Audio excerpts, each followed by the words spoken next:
President Trump is disruptive by design. But this is an administration that is more about changing government than it is about preserving positions. And to see where his second term is heading, we've got to know where we are. Inflation and affordable housing, those are the two things people said over and over. And how we arrived. We don't think about the president as a whole. We just want to think about what he can do for us. See how Trump swept the swing states in a nation divided. There's a reset that's needed. With revelations and lessons for elections to come. I'm Craig Patrick, and we're connecting the dots in this edition of Money, Power, and Politics.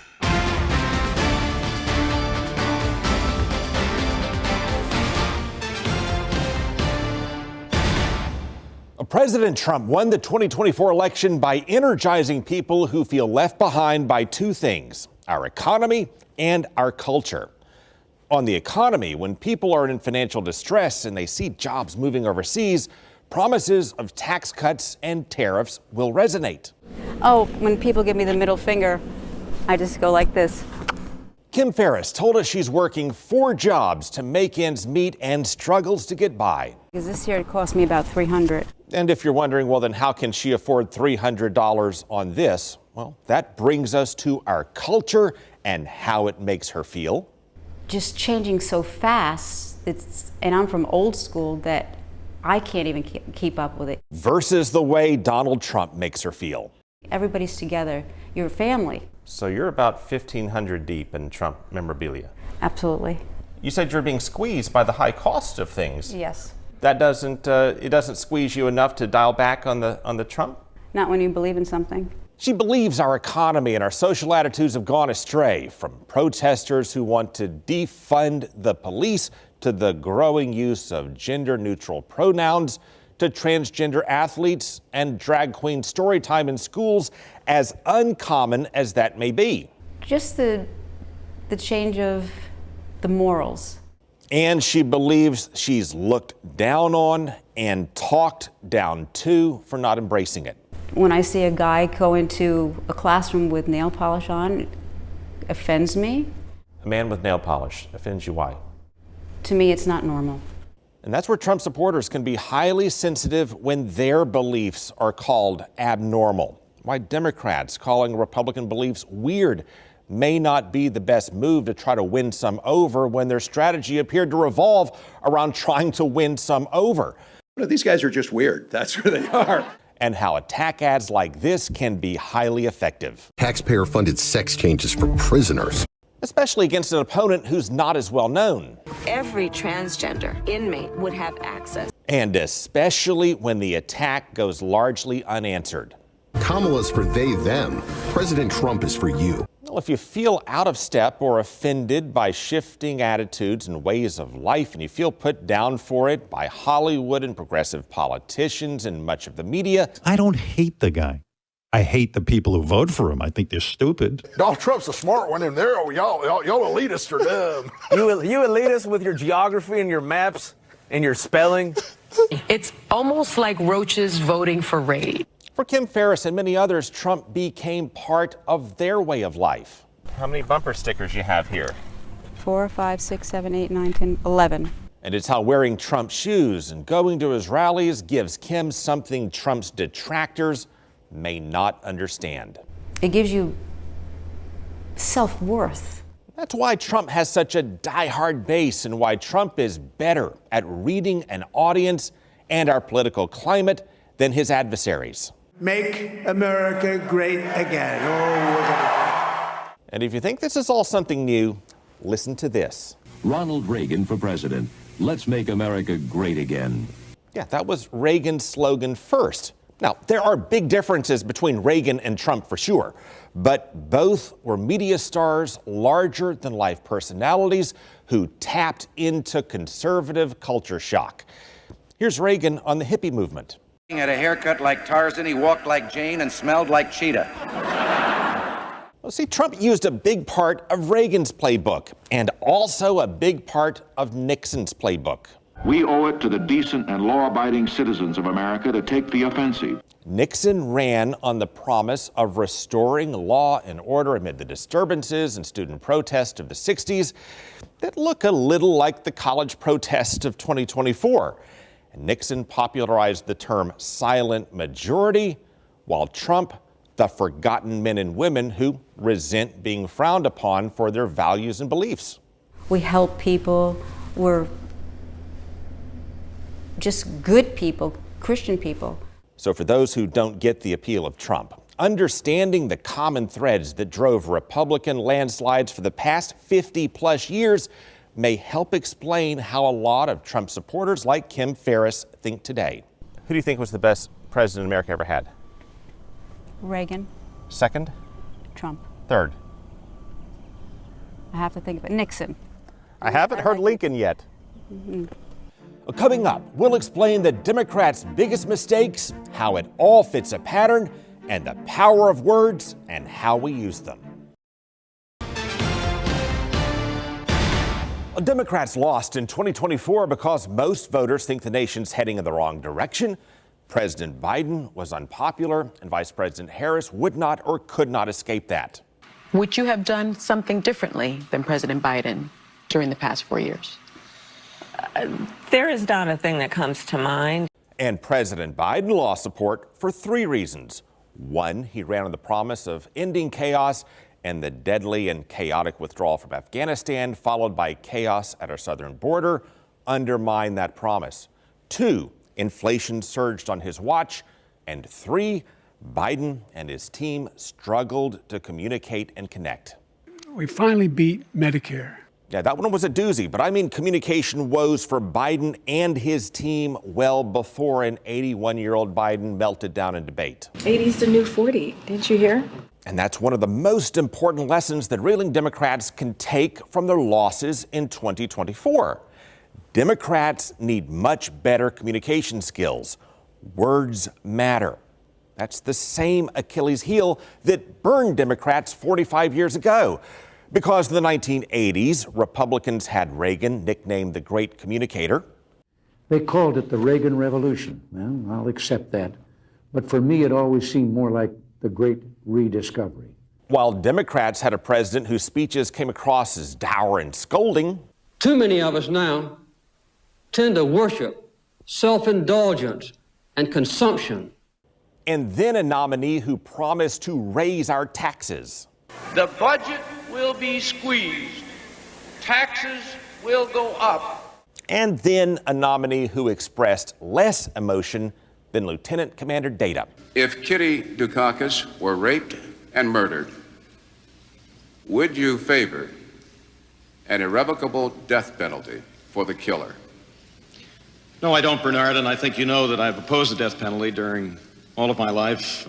But Democrats today can take a very timely lesson from what happened next.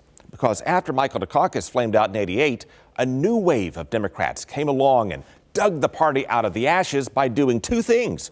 1, embracing moderates, and 2, teaching fellow Democrats how to improve their messaging. They were led by Al Fromm and future President Bill Clinton. They led clinics and workshops that taught Democrats to explain and sell their ideas by framing them on their core values like faith, family, work, mutual responsibility, and equal opportunity for all, and special privilege for none. Their values form the roots, the proposals form the trunk, and the action points and sound bites that sell it all fill out the branches. That's how Clinton revived the Democratic Party and later became known as the explainer-in-chief. We're all in this together is a far better philosophy than you're on your own. And it's how Clinton helped revive President Obama, who was himself an eloquent and charismatic speaker, but needed a lift to beat Mitt Romney. If there's one thing we've learned in this election season, by the way, it is that a few words from Bill Clinton can do a man a lot of good. But in 2020, the torch passed to Biden. And he figured out how to reduce drug costs for seniors and improve our roads and bridges and expand renewable energy and high-tech manufacturing and counter Russian aggression. But he could never figure out how to explain and sell that to the American people. We're growing the economy from the middle out, the bottom up, not the top down. Yeah, but see, from the outside looking in, when you go out from the middle instead of down from the top or up from the bottom with the left, and well, it gets hard to explain what you're even talking about. Bidenomics is about building an economy from the middle out and the bottom up, not the top down. And then he just simply branded the economy as Bidenomics. Folks, that's Bidenomics. Attaching his name to the state of the American economy during a painful surge of inflation. It makes good sense, Bidenomics, right? It kind of flows off the tongue really well. And then he branded his agenda, Build Back Better. President Biden's Build Back Better plan. There is no political justification for opposing Build Back Better Act. Which may sound more like recovering from hurricanes, which it was not, than free community college and lower drug prices and universal pre-K and making daycare and elder care more affordable and paid family leave. All things that were popular with voters, but just got lost in garbled branding. And then, instead of focusing on what it would change, it's a $50 billion investment in our economic competitiveness. he kept trying to sell it in terms of how much money he'd spend on it. Hundreds of billions of new investments are on the way. When we're already reeling in debt, making it far too easy for his adversaries to tie it all back to runaway spending and inflation with his name on it.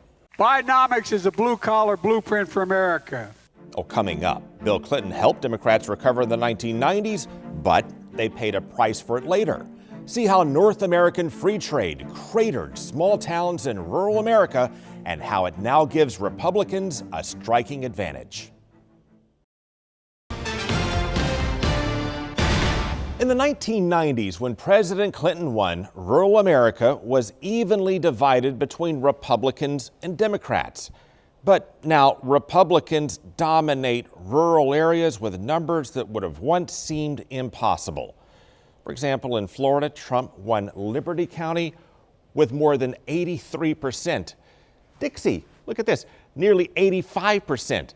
Lafayette, nearly 88%. And check out Alabama. Trump won Marion County by more than 90%. And Winston by nearly 92%. And so on. The rural areas, those areas are voting pretty heavily for Trump. And to understand why, we need to see what's changed in small town America. For example, let's take the town of Hastings, Florida, back in its heyday. Tourists packed the downtown shops while the town's farmers worked the fields. It was a typical Americana of the 50s and 60s. They loaded their rail cars and grocery stores with giant cabbage and heaping sacks of potatoes. It turned Hastings into the potato capital of the South, among other things. We had gambling operations here, all kind of gambling operations, and moonshine. Lots of moonshine sold here. His neighbors may not have wanted him to tell that part, or the part about the truck stop that wasn't really a truck stop. And the waitresses had on evening gowns and these real dangly earrings and, big bouffant hairdos back in the day, rouge on their chin, and smelling of lots of perfume. And I'm 10 years old, so I'm thinking, this is the prettiest waitresses I've ever seen in a truck stop. We'll stop them there because that truck stop is long gone, and so is the whole town of Hastings. This whole issue turned out to be a defining moment for our nation. In 1993, President Clinton signed the North American Free Trade Agreement. And then NAFTA flooded our supermarkets with cheap tomatoes from Mexico, and then huge tomato farms in other parts of Florida switched to potatoes and then squeezed out the family farms in Hastings. In the early 1970s, you had hundreds of farmers here. And now we have, tens of farmers here. And Hastings' dwindling residents eventually voted to dissolve the whole town. And small towns, much like it, also withered all across the nation. And a lot of the residents at least partly blame free trade. And that's where Trump's promise to raise tariffs may alarm economists who say it would fuel inflation, but it also sells through rural counties that were built on manufacturing or farming. Look at this. Fox voter analysis shows voters who favor increasing tariffs broke for Trump 71 to 27%. And those numbers correlate to the margins we see in counties that rely on farming in Florida and in Iowa and beyond. 71 to 27%. Tariffs on foreign countries go up, taxes on American workers and families come down. And Democrats no longer even have a ground game or even draft local candidates in a lot of these counties where 1 in 5 American voters live. Well, these are the areas where Republicans have well-run campaign machines and have effectively branded and stereotyped Democrats as woke or judgmental or out of touch. And again, Democrats don't have many strong local candidates in these places to break those stereotypes. And it's often local candidates who drive election turnout, especially in smaller counties, and the statewide nominees and the presidential candidates can ride their coattails. The national and state Democratic Party brand is in a dumpster right now. And the Democrats' problem accelerated in 2016 when Trump stumped for rural votes, and national Democrats turned their focus even more to big city suburbs on a mistaken premise. For every blue-collar Democrat we will lose in Western PA, we will pick up 2, 3 moderate Republicans in the suburbs of Philadelphia. And you can repeat that in Ohio and Illinois and Wisconsin. Well, Hillary Clinton wound up losing Pennsylvania, Ohio, and Wisconsin. And 4 years later, President Biden won by gaining some ground in small towns. And as president, he approved billions to improve roads and bridges and high-speed internet access in small-town America and help family farms. Folks, all these investments means family farms can stay in the family. Rural entrepreneurs can build their dreams. Your children and grandchildren won't have to leave home to make a living. But Biden stepped aside very late in the game.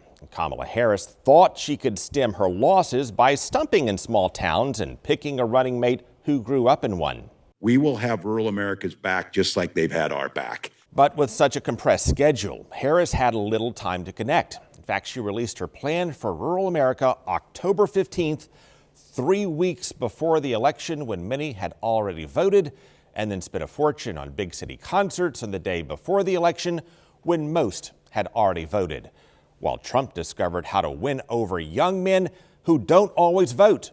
Coming up, the growing cloud of certain podcasters as algorithms and social media influencers change everything. Well, President Trump breaks conventional wisdom in politics because it no longer applies. Our culture has changed. As USF Professor Emerita Dr. Susan McManus put it, we've gone from watching reality TV to mimicking reality TV to becoming reality TV. Reality shows, regardless of what it is, whether it's wrestling or, some sort of talk show or dating program or whatever else, the one that can be the most vicious with their opponent is the one that gets people excited. We have come to that. As the media splintered into thousands of sites and channels that tend to focus on either right or left-wing commentary, and as more people rely on social media for their news and information, and the algorithms play up whatever stokes passion and anger and plays down the rest, well, that plays up and normalizes vitriolic language, and it also separates and isolates a lot of people into factions in which they're only exposed to like-minded people. And the algorithms keep pushing stuff that just reinforces their pre-existing beliefs. And as research from Yale Law professor Dan Kahn shows, people are wired naturally to disregard evidence and facts that can contradict the political positions of their social group. In other words, people will even embrace unfounded positions and ignore evidence that refutes them if they think that taking those positions will maintain their popularity and acceptance within their group. It's not enough to say the other side is wrong and here's why. It's almost an immediate step towards demonizing the other side. They're not just wrong on this issue, they're evil. And successful politicians and podcasters get that. And it's why their online conversations can be rather intense and off-putting at times to the politically correct. And that's how a lot of Democrats may tune out a powerful audience that helped send President Trump back to the White House. They call it low propensity voters, and they've done a phenomenal job. There's a world of gaming, sports, lifestyle, and opinion sites that now has far more reach than legacy media. And they draw a lot of young men who are financially squeezed, with fewer and fewer going to college, getting outpaced by women in a generation in which single men are less likely or able to buy homes than single women, who may be less inclined to embrace feminist economics and movies that satirize masculinity and the age of patriarchy, and who may be more inclined to say things about that and more that might offend. And they don't like being scolded for it and lectured about toxic masculinity. Over expressiveness of your testosterone. Making decisions solely based on your perception of how manly it makes you appear. It produced a tremendous untapped market of persuadable voters until Trump tapped into it and persuaded them by going on a lot of podcasts like the Joe Rogan Experience. Now, Joe Rogan is our nation's most popular podcaster. Edison Research shows his audience is 80% male and the majority are ages 18 to 34. I spoke to this guy for 3 hours. Anyway, it's a great honor to be. Yes, Trump spent 3 hours on Joe Rogan. Now, that in itself should be a teaching moment for any who may think the key to mastering social media is just posting 30-second blips. More than 50 million people watched this 3-hour interview with Trump. To put that in some striking context, on the very same day Rogan hosted Trump, this happened. Cortez delivers. Freeman hits the ball to right field. Freddie Freeman made World Series history with a walk-off grand slam in the most watched World Series in 7 years. That extra inning game lasted 3 hours, 27 minutes, roughly the same amount of time as Trump's conversation with Rogan. I spoke to this guy for 3 hours. Anyway, it's a great honor to be. And in terms of ratings, 15.2 million people watched that riveting Game 1 of the series. Again, while more than 50 million viewed Rogan and Trump. I think it definitely influenced a lot of people's vote, just based on the podcast. Like, you know, that's a younger kind of population that will watch his kind of shows. Well, Kamala Harris considered sitting down with Rogan, but in the end did not do it. And some Democrats said it would not have paid off for her on the premise that it's a right-wing influencer and a right-wing audience that would not have voted for her anyway. But here's another eye-opener for them. Look at the Edison Research on Rogan's audience. It does tilt Republican, but only slightly. 32% Republicans, 27% Democrats, 35% independent or something else, and the remaining few didn't say. Now, if that was a congressional district, that would be considered competitive. And in yet another wake-up call for many, Rogan may not be as hard for a Democrat to win over as some may think, especially if a Democrat took the time and interest to sit down with him. Just ask Bernie Sanders. I think I'll probably vote for Bernie. Him as a human being, when I was hanging out with him, and I believe in him. I like him a lot. In 2020, Sanders got Rogan's endorsement and promoted it, and then got scolded by a lot of progressives for promoting it and faced demands to apologize for promoting the endorsement because Rogan has said things that they call sexist or offensive to transgender women. And you're right. I got vilified by some of the Democratic establishment because I went on Rogan's show. Look, you can have an argument with Rogan, agree with him, disagree with him, but what's the problem going on in those shows? 4 years later, Harris worked around those shows while Trump worked them from one to the other and gained 15 points among young men along the way. Well, today, around 100 million Americans listen to podcasts every week and counting. And Pew Research shows 21% of all adults now get their news from social media influencers. And for those under the age of 30, it jumps to 37%. And Trump's strategy revealed a eureka moment for political consultants, candidates, marketers, and many others, because he found success on platforms that many of his detractors shunned, that don't always focus on politics. In fact, they often don't.